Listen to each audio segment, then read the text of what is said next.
भगवते वासुदेवाय।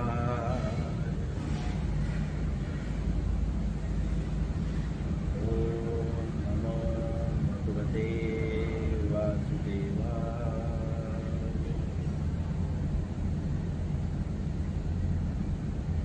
ओम नमो भगवते वासुदेवाय।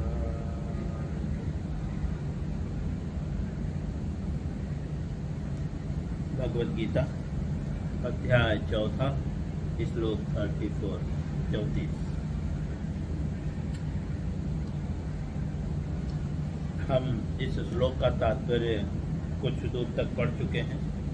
अब हम जो है यहाँ से पढ़ चुके थे वहाँ से स्टार्ट करेंगे। उसके पूर्व जो है एक बार श्लोक और अनुवाद और पुनः तात्पर्य जहाँ पे हमने कल खत्म किया था वहाँ से हम स्टार्ट करेंगे।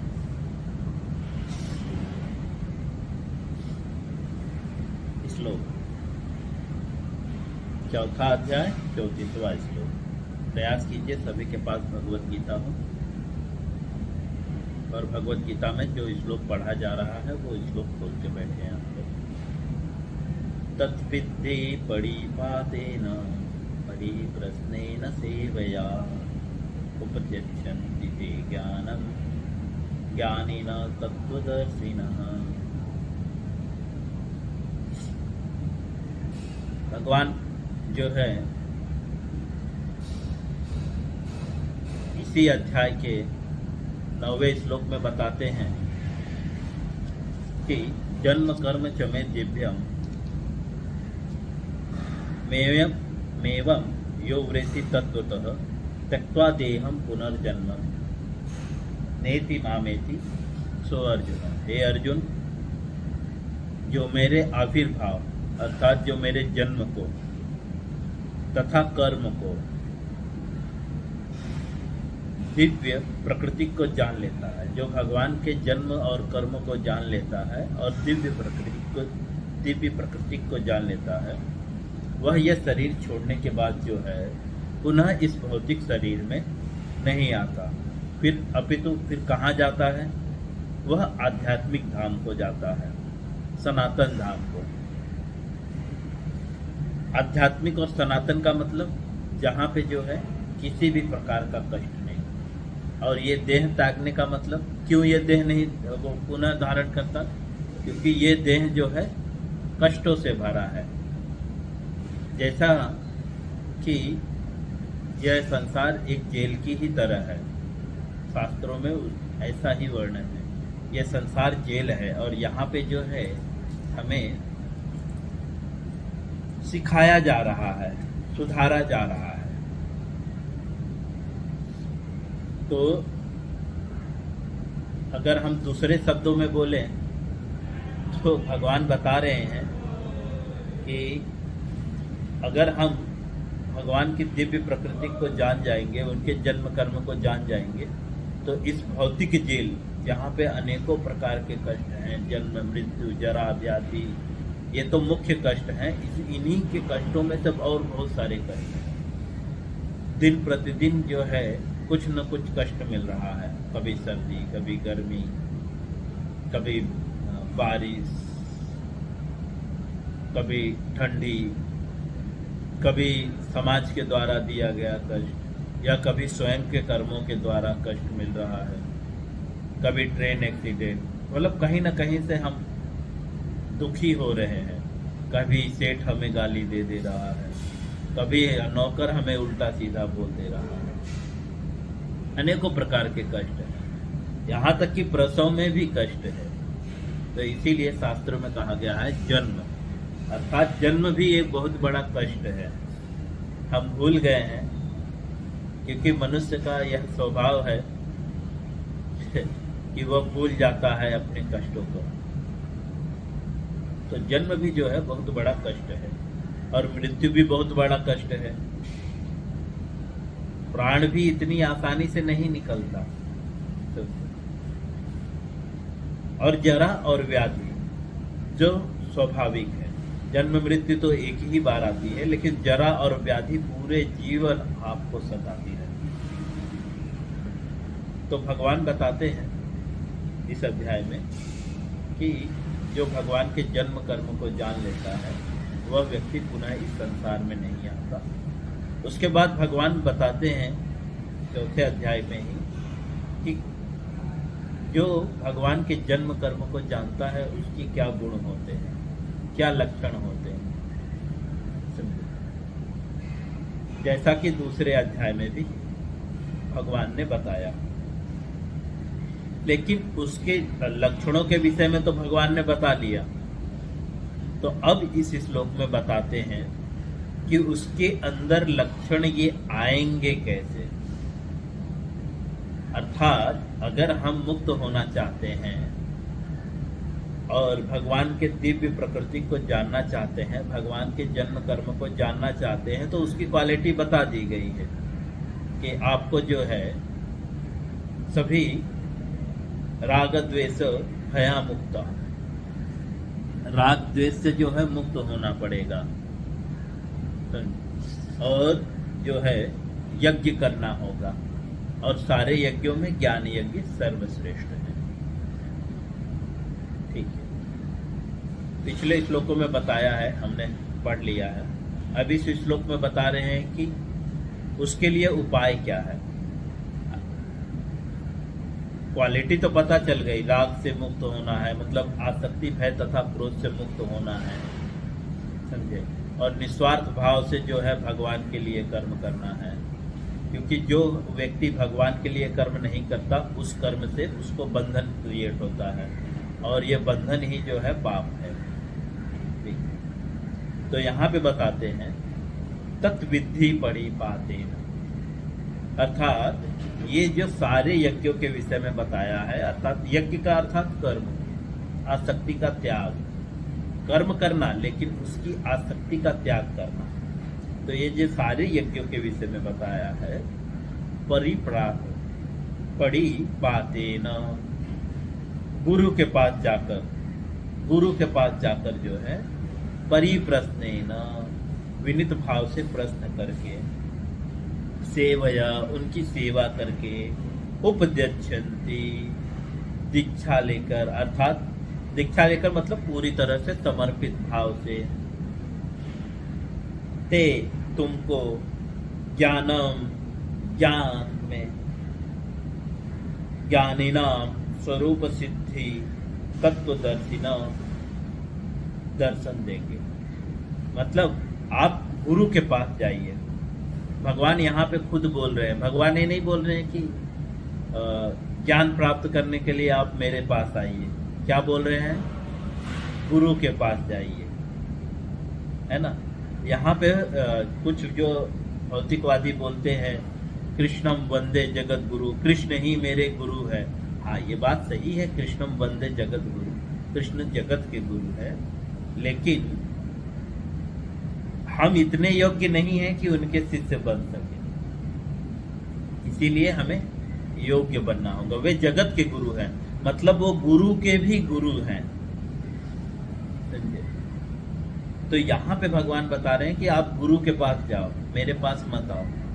अगर आपको तत्वदर्शी नाम, तत्व दर्शन करना है, और स्वरूप सिद्धि, अगर आपको आपके वास्तविक स्वरूप को जानना है, क्योंकि जब तक व्यक्ति वास्तविक स्वरूप को नहीं जानेगा तब तक वह जो है आत्म साक्षात्कार के मार्ग पे नहीं चल सकता। तो जो अपने वास्तविक स्वरूप को जानना है, जिसे अपने वास्तविक स्वरूप को जानना है, उसे गुरु की शरण में जाना होगा। और गुरु कैसा होना चाहिए? तत्वदर्शी नाम, तत्वदर्शी होना चाहिए। तत्वदर्शी मतलब उसे ईश्वर क्या है, जीव क्या है, प्रकृति क्या है, काल क्या है, कर्म क्या है, ये सारे विषय में पता होना चाहिए। और ये सारे विषयों का उल्लेख कहाँ है? शास्त्रों में। ठीक है, अब हम तात्पर्य में प्रवेश करेंगे, जो हम कल पढ़ रहे थे। यहाँ पे भी गुरु के विषय में बताया गया है। गुरु जो है सर्वप्रथम प्रामाणिक होना चाहिए। दूसरा, वह सिद्धांतों के नियम का पालन करना चाहिए। जो भगवान के द्वारा सिद्धांत बनाए गए हैं उस नियम का वो पालन करना चाहिए, और वह गुरु परंपरा से होना चाहिए। लेकिन गुरु परंपरा कौन से गुरु परंपरा से?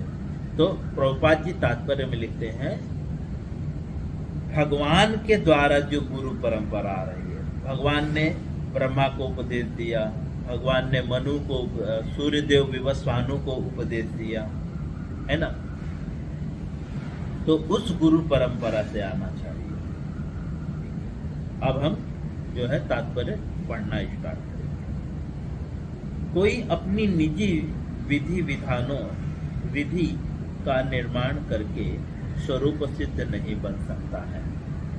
हम चौथे या पांचवें लाइन में हैं, हम भगवत गीता के तात्पर्य में 5वें लाइन से पढ़ रहे हैं। कोई अपने निजी विधि का निर्माण करके स्वरूप सिद्ध नहीं बन सकता।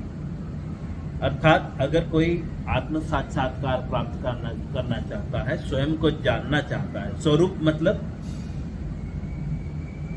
क्या है? भौतिक दृष्टिकोण से इसी को स्वरूप बोलते हैं। ये जो स्वरूप समझे, स्वयं के रूप, स्वरूप अर्थात स्वयं का रूप। लेकिन वास्तव में हमारा ये शरीर हमारा वास्तविक रूप है नहीं। ये शरीर तो जो है नश्वर है ना। तो जो वास्तविक रूप है वह आत्मा है ना।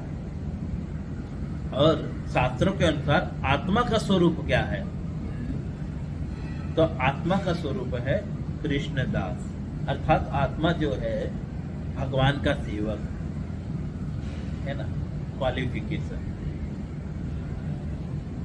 तो जो व्यक्ति जो है अपने निजी, जैसा कि आजकल लोग अनेकों प्रकार के विधियां जो शास्त्रों में वर्णन नहीं है वो करने का प्रयास करते हैं।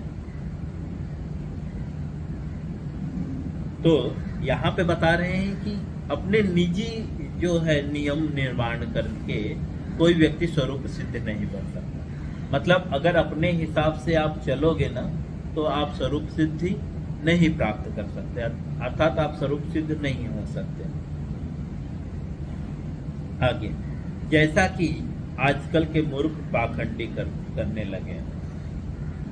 प्रभुपाद जी बता रहे हैं जैसा कि आजकल मूर्ख पाखंडी लोग करने लगे हैं। बहुत सारे पाखंडी हैं जो अपने ही नियम कानून बनाए हैं कि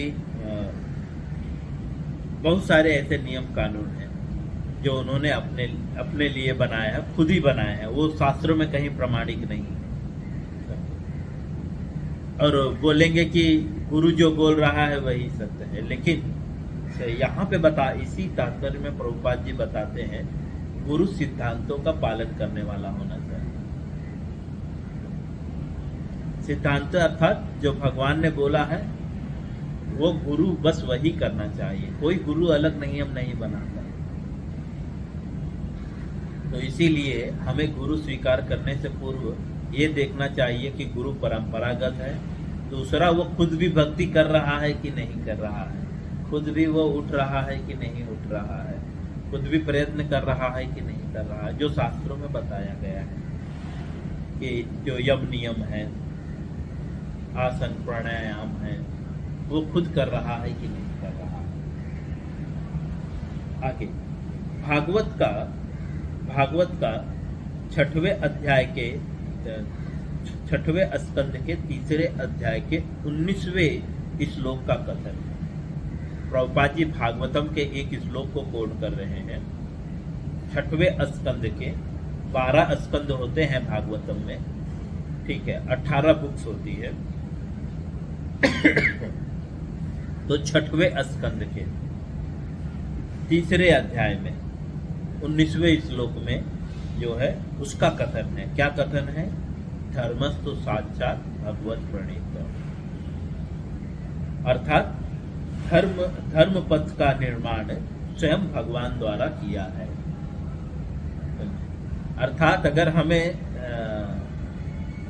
भक्ति आगे बढ़ना है, स्वरूप सिद्ध होना है, तो धर्म का पालन करना होगा। और धर्म के पथ का निर्माण मतलब कैसे किस रास्ते पे चलना है वो भगवान द्वारा ऑलरेडी किया गया है। आपको उस रास्ते को निर्माण करने की जरूरत नहीं है, कुछ नया रास्ता बनाने की जरूरत नहीं है, ऑलरेडी भगवान ने वो रास्ता बनाया है। लेकिन इसी श्लोक इसी तात्पर्य के पूर्व में शुरू में बताए हैं कि आत्म साक्षात्कार बहुत कठिन है। भगवान ने जो पथ बनाया हुआ है धर्म का वो बहुत कठिन है ना। लोग अनेकों प्रकार के व्यंग करते हैं, जैसे कि जब हम भक्ति में शुरू में आते हैं तो कुछ लोग बोलते हैं कि ये उम्र थोड़ी है भगवान की भक्ति का, और जब हम लहसुन प्याज ताक देते हैं तो बोलते हैं ये क्या, ये ढोंग कर रहे हैं आप लोग। तो दुनिया भर के सुनना पड़ेगा, इसीलिए कठिन है। लोगों के व्यंग को सुनना इतना आसान नहीं है। लेकिन तो भी भगवान भगवत गीता के दूसरे अध्याय में बताते हैं, नेहा भी क्रमना सोचती प्रत्यवायो न विद्यते स्वल्पम अभ्यस्त धर्म से त्रायतो। मतलब आप प्रयत्न करो, थोड़ा भी अगर धर्म का पथ पे चलने का प्रयास करोगे तो निश्चित ही महान से महान भय से आपकी रक्षा हो जाएगी। अर्थात कि आप इस भौतिक शरीर में दोबारा नहीं जन्म लेंगे। क्यों इस भौतिक शरीर में दोबारा जन्म नहीं लेंगे? क्योंकि ये भौतिक शरीर जो है जन्म मृत्यु जरा व्याधि इससे ये घिरा हुआ है। चाहे वो कितना भी महान भक्त हो, उसको भी जन्म लेना ही पड़ेगा, उसको भी व्याधि आएगी, समझे, उसको भी जो है मरना पड़ेगा। ये संसार का नियम ही है, समझे। तो हम अगर अच्छे से थोड़ा भी धर्म का प्रयास करेंगे तो महान से महान भय की से हमारी रक्षा हो जाएगी। और धर्म क्या है? कैसे? धर्म जो है कुछ भी नहीं है, अपने हिसाब से कोई भी नियम बनाना धर्म नहीं है। धर्मस्तु साक्षात भगवत प्रणीतम। धर्म का पथ जो है भगवान ने निर्माण किया है, अर्थात भगवान ने जैसा बोला है बस वैसे करते हुए आगे बढ़ना है। लेकिन कैसे? गुरु के मार्गदर्शन, समझे। तत्विधि पड़ी पातेन परिप्रश्नेन सेवाए, गुरु के पास जाकर और गुरु की सेवा करके फिर गुरु जिस तरह से आपको बताएगा कि हाँ आज से आपको 2 माला करना है, तो ज्यादा नहीं करना है, 2 ही माला करना है, ठीक है। फिर गुरु बोलेगा कल से मंगला आरती उठना है, ठीक है गुरु जी, कल से हम मंगला आरती उठने का प्रयास करेंगे। लेकिन जब तक गुरु कुछ नहीं बोलता तब तक हमें नहीं करना है। गुरु के मार्गदर्शन में गुरु से पूछ के करना है। आगे, अतः एवं मनोधर्म या सुप्त चेतना से सही पथ प्राप्त नहीं हो सकता।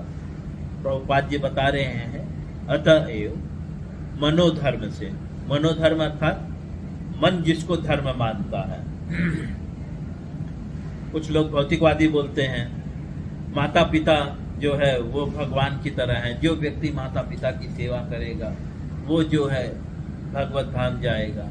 ये मनोधर्म है, ठीक है। ऐसा मैं नहीं बोल रहा हूं कि उनकी सेवा नहीं करना चाहिए, लेकिन उनकी सेवा क्या समझ के करना चाहिए? ये मेरा बस कर्तव्य है, समझे। आसक्ति रहित होकर कर्म करना चाहिए, समझे। तो मनोधर्म अर्थात मन से जो धर्म उत्पन्न होता है। कभी कभी मन सोचता है ये करना सही रहेगा, वो करना सही रहेगा, तो यहाँ पे बता रहे हैं मनोधर्म से जो है आप जो है सही पथ पे जो है नहीं चल सकते, नहीं प्राप्त कर सकते सही पथ। नहीं ज्ञान ग्रंथों के स्वतंत्र अध्ययन से ही कोई आध्यात्मिक जीवन में उन्नति कर सकता है, और ना ही जो है ज्ञान पथों के स्वतंत्र अध्ययन से, अर्थात ना यहाँ पे बता रहे ज्ञान पथ अर्थात जो लोग शास्त्रों का अध्ययन कर रहे हैं, तो यहाँ पे बता रहे हैं कि स्वतंत्र रूप से जो है शास्त्रों के अध्ययन से भी जो है कोई आध्यात्मिक पद नहीं प्राप्त कर सकता। अर्थात अगर गुरु ने आपको जो कहा है बस वही पढ़ना है, अपने हिसाब से पढ़ना नहीं है। प्रभुपाद जी स्पष्ट रूप से क्लियर कर रहे हैं कि गुरु बार बार बोल रहे हैं गुरु जो बोलेगा वही करना है। ऐसा नहीं कि गुरु बोलेगा नहीं अभी तुम्हें भागवतम नहीं पढ़ना है, तो आप बोलोगे नहीं गुरुजी क्या हुआ, भागवतम भी तो भगवान का ही है। हाँ, मेरे गुरुजी सही नहीं बता रहे हैं। यहाँ पे बता रहे हैं स्वतंत्र रूप से जो है अध्ययन भी जो है आपको आध्यात्मिक उन्नति नहीं होने देगा। ज्ञान प्राप्ति के लिए उसे प्रामाणिक गुरु की शरण में जाना ही होगा।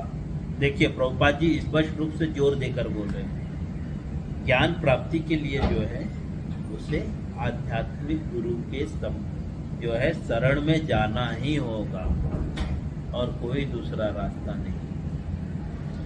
लेकिन आध्यात्मिक गुरु कैसा होना चाहिए? आध्यात्मिक गुरु कैसा होना चाहिए? इसी तात्पर्य में बोलिए, सुने ना। यस, प्रामाणिक होना चाहिए। प्रामाणिक का अर्थात गुरु परंपरा में होना चाहिए। गुरु परंपरा अर्थात भगवान आदि गुरु हैं, है ना। भगवान जो है आदि गुरु है, तो उनके द्वारा उनके परंपरा में, जैसा कि हमने कल बात किया था भगवत गीता के भूमिका के लास्ट वाले पेज में जो है हम जिस परंपरा से हैं उसका उल्लेख है। और जो व्यक्ति परंपरागत नहीं होगा उसका तो कोई कुंडली नहीं होगा। आप देखो इतनी सारी भगवत गीता है, कितनी सारी भगवत गीता में परंपरा नहीं दी हुई होगी। कोई बताएगा किसी दूसरे भगवत गीता में किसी ने परंपरा देखा है? लाइक दिस गीता प्रेस या कोई भी अन्य पुस्तकों में कोई परंपरा देखा है? नहीं, क्योंकि वे परंपरागत नहीं। तो हमें जो है ज्ञान प्राप्त करना है, ऐसे गुरु के शरण में जाना है जो परंपरा में हो। परंपरा में होने के बाद भी वो सिद्धांतों का पालन करता हो। ऐसा नहीं कि परंपरा में जुड़ा हुआ है तो फिर वो गुरु बन गया, बिल्कुल नहीं। सिद्धांतों का पालन करता हो तो वही जो है ऐसे आध्यात्मिक गुरु के शरण में जाना चाहिए। ऐसा कि नहीं कि जो सिर्फ परंपरा में जुड़ गया है। प्रभुपाद जी इनडायरेक्टली हमें समझा रहे हैं कि इस्कॉन में भी ऐसे बहुत सारे लोग होंगे जो परंपरा से तो जुड़े हुए हैं, दीक्षा ली हुई है, लेकिन सिद्धांतों का पालन नहीं कर रहे हैं। मैंने भी ऐसे बहुत सारे लोगों को देखा है जो दीक्षा भी ले ली है, समझे, लेकिन मांसाहार करते हैं, जप नहीं करते हैं, 8 बजे तक सोते हैं, मंगला आरती नहीं आते हैं, मंदिर में भी रहते हैं। चलिए कभी कोई तबीयत खराब हुई वो अलग बात है, समझे, कि हेल्थ अच्छा नहीं है तो नहीं आए तो अलग बात है। लेकिन कुछ लोग हमेशा ही नहीं आते। कुछ लोग दीक्षा लेने के बाद घर में भी आरती पूजा कुछ नहीं करते हैं। बहुत सारे ऐसे भक्त लोग सिर्फ वो सोचते हैं दीक्षा ले लिया सब कुछ हो गया, लेकिन यहाँ पे बता रहे हैं कि सिद्धांतों का भी पालन करने वाला होना चाहिए, नहीं तो फिर हम प्रचार नहीं कर सकते। इनडायरेक्टली प्रभुपाद जी यहाँ पे बता रहे हैं जो व्यक्ति सिद्धांत का पालन नहीं करता वो प्रचार करने योग्य नहीं है, उसको प्रचार नहीं करना चाहिए। आगे हम शायद ये तात्पर्य भी पूर्ण नहीं होगा, ठीक है, थोड़ा और 1-2 लाइन लेते हैं। तो ज्ञान प्राप्त करने के लिए उसे प्रामाणिक गुरु की शरण में जाना ही होगा। ऐसे गुरु को पूर्ण समर्पण करने की स्वीकार करना ही चाहिए। ऐसे गुरु को पूर्ण समर्पण करके ही स्वीकार करना चाहिए। गुरु को कैसे स्वीकार करना चाहिए? पूर्ण रूप से समर्पण करके, आधा अधूरा नहीं। सिर्फ हम बोल दिए गुरु आप मेरे गुरु जी हैं और मन में पूर्ण रूप से समर्पण नहीं है। समर्पण का मतलब समझ रहे हैं? मनसा वाचा कर्मणा जो है, जो गुरु बोले बस वही करना। जैसे एक स्त्री होती है, जब वह पति को पूर्ण रूप से समर्पण कर देती है तो वह अपने ऊपर पूरी तरह से पति का हक मानती है ना। या पति जब अपनी पत्नी को पूरी तरह से समर्पण कर देता है, तो समर्पण का अर्थ है कि मारिबे राखिबे जे इच्छा तुम्हारा, हमारे आचार्यों का करना है। मतलब आप कुछ भी क्यों न करें, आप ही मेरे प्राणनाथ। चैतन्य महाप्रभु के साष्टकम में चैतन्य महाप्रभु समर्पण का भावना बताते हैं। और जो है शायद छठ गोस्वामी अष्टकम में भी बताया गया हुआ है, ना धनम ना जनम ना सुंदरिम कविताम वा जगदीश कामये मम जन्मनि जन्मनि स्वरे भवता भक्ति अहेतु। वो पूर्ण रूप से समर्पित हो, ना धनम ना जन्म, ना उसे धन की कामना हो, न जन लोगों की कामना हो कि लोग मुझसे ज्यादा जुड़े रहे, ना सुंदरी, ना सुंदर स्त्री की कामना, ना कविताम लोग उसकी प्रशंसा करें इसकी भी कामना ना। जगदीश काम है, यहाँ तक कि वे वैकुंठ भी जाना नहीं चाहता, वो ये भी नहीं सोचता कि मैं गौलोक जाऊं। वो क्या सोचता है, भगवान मुझे जहां पे जन्म दे बस वहीं पे। जैसा कि मैंने कहा चैतन्य महाप्रभु के शिष्टाष्टकम में जो है लास्ट वाला श्लोक है, लास्ट वाला, हाँ समथिंग लास्ट वाला श्लोक है, उसका अनुवाद मैं बता दूंगा कि आप जो है, भगवान बताते हैं, चैतन्य महाप्रभु लिखते हैं कि आप मेरे प्राणनाथ हैं। भगवान को बोलते हैं आप मेरे प्राणनाथ, आप लंपट कुछ भी क्यों ना करें, आप चाहे तो मुझे अपने चरणों में रखें, चाहे तो मुझे लात मारें, तो भी आप मेरे स्वामी हैं। ये समर्पण की भावना है। तो इस समर्पण का मतलब ये है। तो इस पूरी तरह से समर्पण की भावना से जो है हमें गुरु के पास जाकर उनकी शरण ग्रहण करनी होगी। अब यहाँ पे जो है हम स्टॉप करेंगे, इससे आगे हम कल पढ़ेंगे।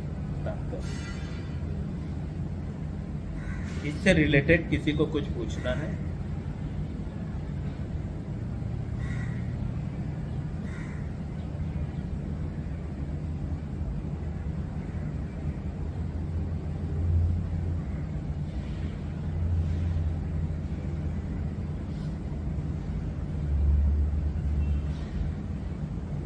जी बोलिए।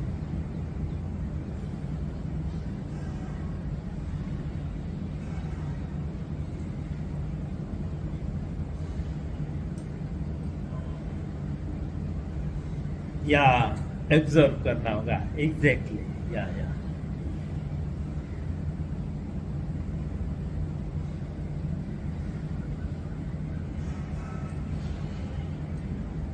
नहीं, हमें भी पता हो जाएगा।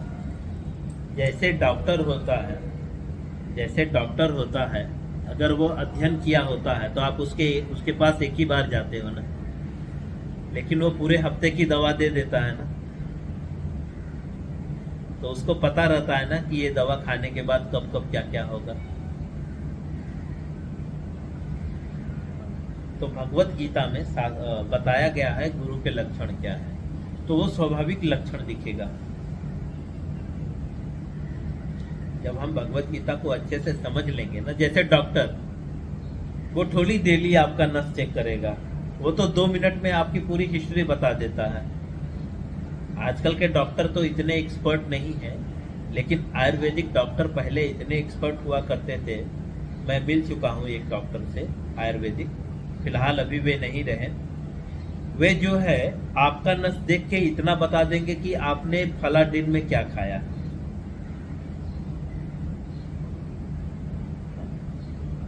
तो वो थोड़ी आपको देखने आए थे कि आपने क्या खाया क्या नहीं खाया, लेकिन वो आपके नस को देख के बता देंगे।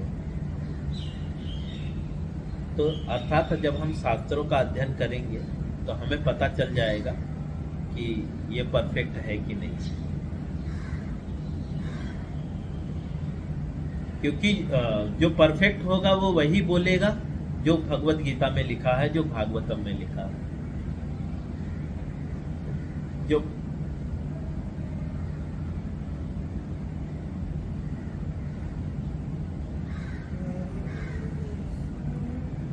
गुरु अर्थात जो गुरु अर्थात जो आपको आध्यात्मिक मार्गदर्शन दे रहा है, जिसके सानिध्य में रह के आपकी भक्ति में प्रगति हो रही है, वो गुरु। वो कोई भी हो सकता है, एक छोटा बच्चा भी हो सकता है, आपसे उम्र में श्रेष्ठ भी हो सकता है, आपसे उम्र में छोटा भी हो सकता है।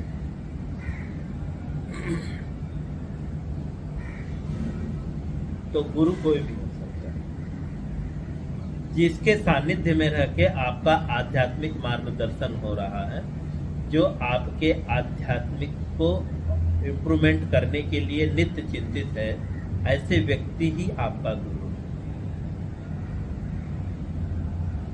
बस उसके लक्षण होना चाहिए, वो प्रामाणिक होना चाहिए।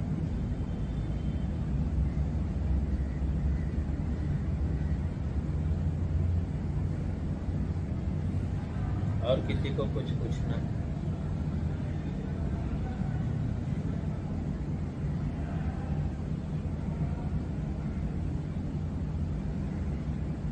देखिए, जिस तरह से चोर के लक्षण पता चल जाते हैं, है ना, हम रास्ते हुए चलते हैं तो कोई लड़का हमें बुरी नजर से देख रहा है तो उसकी नजर को देख के ही हमें पता चल जाता है कि वो लड़का या वो लड़की हमें बुरी नजर से देख रही है ना।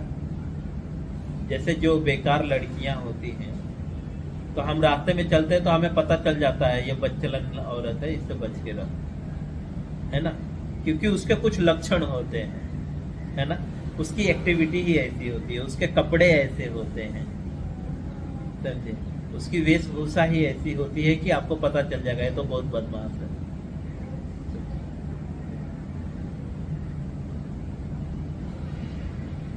गुरु की तपस्या अग्नि की भांति होती है,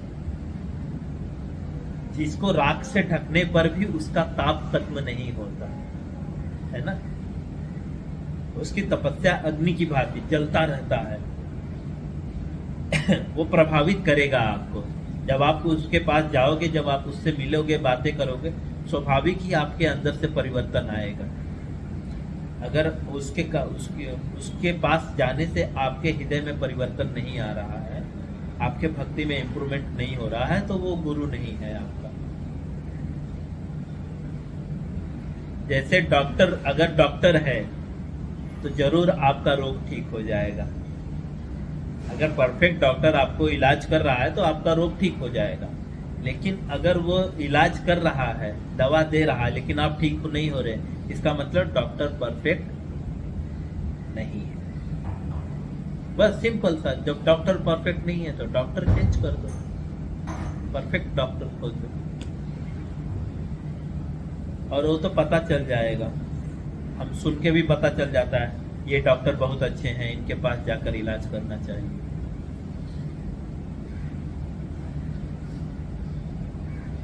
और हॉस्पिटल भी उसे मेडल वगैरह देते रहता है बीच बीच में कि ये डॉक्टर बहुत अच्छा है, इन्होंने बहुत अच्छा परफॉर्मेंस किया है।